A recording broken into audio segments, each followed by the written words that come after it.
नमस्कार, स्वागत है आप सभी का इंडिया न्यूज के डिजिटल प्लेटफॉर्म पे। बिहार की बड़ी खबरों पर विस्तार से चर्चा करेंगे। मैं हूं प्रियांशी। बिहार में पुल गिरने पर सियासत अनलिमिटेड, लालू यादव का ताजा ट्वीट हंसने पर मजबूर कर देगा। बिहार में आए दिन पुल जल में समाधि ले रहे हैं। इन घटनाओं से पक्ष विपक्ष के बीच आरोप प्रत्यारोप का दौर लगातार जारी है। इससे राजनीतिक माहौल काफी गर्म हो गया है। इन हादसों पर राजद अध्यक्ष लालू यादव ने चुटकी लेते हुए एक्स पर एक ट्वीट किया है, जिसे पढ़कर आप हंसने को मजबूर हो जाएंगे। लालू यादव ने कार्टूनिस्ट किशोर मीणा का बनाया हुआ एक कार्टून शेयर किया है, जिसमें बिहार में बीते 10 दिनों में 5 पुल गिरने को लेकर व्यंग किया गया है। इस ट्वीट में एक व्यक्ति स्कूटर से जा रहा है, लेकिन उसको आगे नदी पार करने के लिए पुल नहीं दिख रहा है। स्कूटर सवार हक्का बक्का होकर अपने पास खड़े व्यक्ति से पूछता है कि इस नदी पर तो पुलिया थी, तो पास खड़ा व्यक्ति जवाब देता है कि वह तो बह गया। फिर व्यंग भरे अंदाज में कहता है कि थोड़ा इंतजार कर लो, हो सकता है कोई दूसरा बह जाए। अब तक बिहार में कुल छोटे बड़े 12 पुल जल में समाधि ले चुके हैं। इससे पक्ष विपक्ष के बीच बढ़ती बयानबाजी और आरोप प्रत्यारोप से राजनीतिक माहौल काफी गर्म नजर आ रहा है। हालांकि घटना में सिवान और सारण जिले में एक साथ 6 पुल ढह गए थे। इसके बाद जल संसाधन विभाग ने तत्काल एक्शन लेते हुए 11 इंजीनियरों को निलंबित कर दिया था। अब रुक करते हैं अगली खबर का। बिहार में एटीएम पर अपराधियों की बुरी नजर। मुजफ्फरपुर में मशीन काट कर 50 लाख उड़ाए। पूरे बिहार में एटीएम कैश चोर गिरोह सक्रिय हैं। मुजफ्फरपुर जिले में एटीएम काटने वाले गिरोह ने 2 जगहों पर एटीएम काटकर 50 लाख रुपए से अधिक चोरी कर ली। सफेद लग्जरी कार से आए 3 बदमाशों ने दोनों वारदात को अंजाम दिया। शहर के भगवान रेवा रोड में इंद्रप्रस्थ मार्केट स्थित आईसीआईसीआई और सरैया थाना के बहिलवारा जवाहर चौक स्थित एसबीआई के एटीएम को गैस कटर से काटा गया। सरैया में एटीएम से 31 लाख और भगवानपुर रेवा रोड स्थित एटीएम से 20 लाख रुपए कैश चोरी की गई। मौके पर जांच के लिए पहुंची पुलिस अधिकारियों ने कहा कि एटीएम संधारण करने वाली एजेंसियों के लिखित देने पर ही चोरी की गई राशि स्पष्ट हो पाएगी। एजेंसी वालों ने चोरी की गई राशि की जानकारी दी। दोनों जगहों से मिले सीसीटीवी फुटेज में एक ही हुलिया वाला अपराधी एटीएम में घुसने के साथ सीसीटीवी पर स्प्रे पेंट छिड़क उसे निष्क्रिय करते हैं। इसके बाद एटीएम काट दिया जाता है। रेवा रोड में मिले सीसीटीवी फुटेज में अपराधी सफेद लग्जरी कार से उतरकर रात 2:03 पर एटीएम की ओर जाते दिखे। सभी अपना चेहरा बांधे हुए थे। गैस कटर से काटा गया एटीएम पूरी तरह क्षतिग्रस्त हो चुका है। एटीएम की सफाई करने वाले निजी एजेंसी का कर्मचारी पहुंचा तो एटीएम कटा देख बैंक को सूचना दी। इसके बाद सदर थानेदार अस्मित कुमार और अन्य एफएसएल की टीम के साथ शाम करीब 4 बजे छानबीन को पहुंचे। अब रुक करते हैं अगली खबर का। सभी डीएम को मुख्य सचिव का निर्देश, 15 जुलाई तक पूरी कर ले तैयारी। बिहार में 22 जुलाई से शुरू हो रहे सावन के साथ ही 14 स्थानों पर श्रावणी मेला शुरू हो जाएगा। इसकी तैयारी को लेकर मुख्य सचिव ब्रिजेश मेहरोत्रा, राजस्व एवं भूमि सुधार विभाग के अपर मुख्य सचिव दीपक कुमार सिंह ने संबंधित 13 जिलों के डीएम, एडीएम समेत अन्य अधिकारियों के साथ वीडियो कॉन्फ्रेंसिंग के माध्यम से समीक्षा की। राजस्व विभाग मेला के आयोजन पर 5 करोड़ से ज्यादा की राशि खर्च करेगा।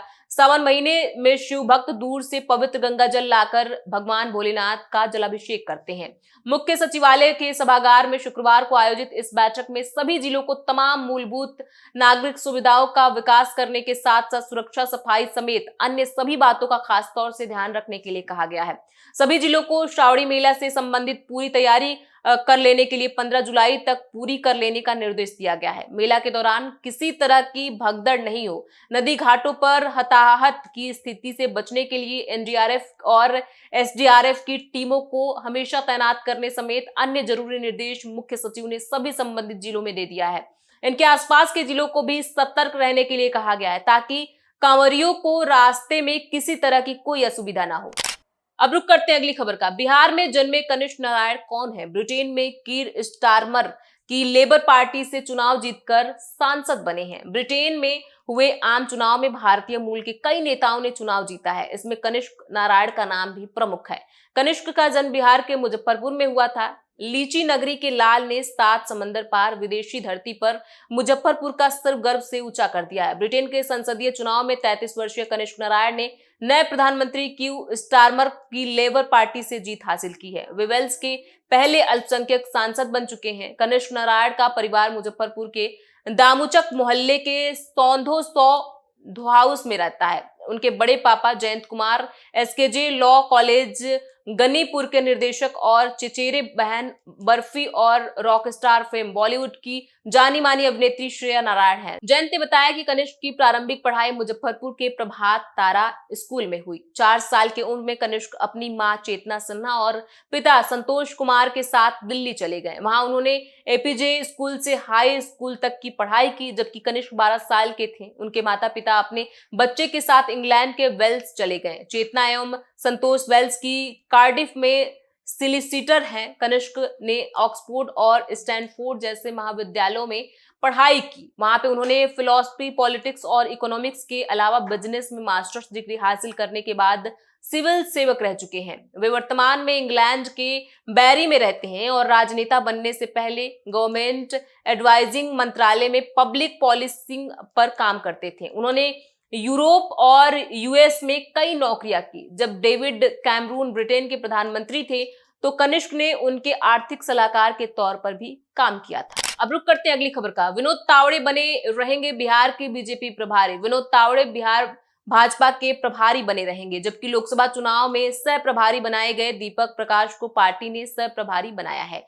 वे हरीश द्विवेदी के बदले सह प्रभारी के तौर पर काम करेंगे। लोकसभा चुनाव में एनडीए के बिहार में 40 में से 30 सीटें जीतने के बाद भारतीय जनता पार्टी बीजेपी ने प्रभारी में कोई बदलाव नहीं करने का फैसला लिया है। विनोद तावड़े बीजेपी के प्रदेश प्रभारी बने रहेंगे। शुक्रवार को बीजेपी के केंद्रीय नेतृत्व की ओर से 24 राज्यों के नए प्रभारी और सह प्रभारी की सूची जारी की गई। इसमें बिहार के कई वरिष्ठ नेताओं को देश के अन्य राज्यों में जिम्मेदारी दी गई। बिहार के नगर विकास मंत्री नितिन नवीन को छत्तीसगढ़ का प्रभारी बनाया गया। वे इससे पहले छत्तीसगढ़ के सह प्रभारी रह चुके हैं। वहीं एमएलसी देवेश कुमार को मिजोरम का प्रभारी बनाया गया। इससे पहले वे मिजोरम के चुनाव प्रभारी रहे थे। इसी तरह बिहार के राजस्व एवं भूमि सुधार मंत्री दिलीप कुमार जायसवाल को बीजेपी ने सिक्किम का प्रभारी बनाया। पार्टी के राष्ट्रीय अध्यक्ष जगत प्रकाश नड्डा के निर्देश पर राष्ट्रीय महासचिव अरुण सिंह की ओर से प्रभारी व सह प्रभारियों की सूची जारी की गई। यह नियुक्ति तत्काल प्रभाव से लागू होगा। नॉर्थ ईस्ट के प्रभार से बीजेपी के राष्ट्रीय मंत्री ऋतुराज सिन्हा को मुक्त कर दिया गया है। गौरतलब हो कि बिहार भाजपा के वरिष्ठ नेता मंगल पांडे पश्चिम बंगाल के प्रभारी हैं, जबकि संजीव चौरसिया पहले से उत्तर प्रदेश के सह प्रभारी हैं। बिहार की बड़ी खबरों पर विस्तार से चर्चा करते रहेंगे। इन खबरों पर आपकी क्या राय है, हमें कमेंट बॉक्स में लिख के जरूर बताएं। बहुत बहुत शुक्रिया।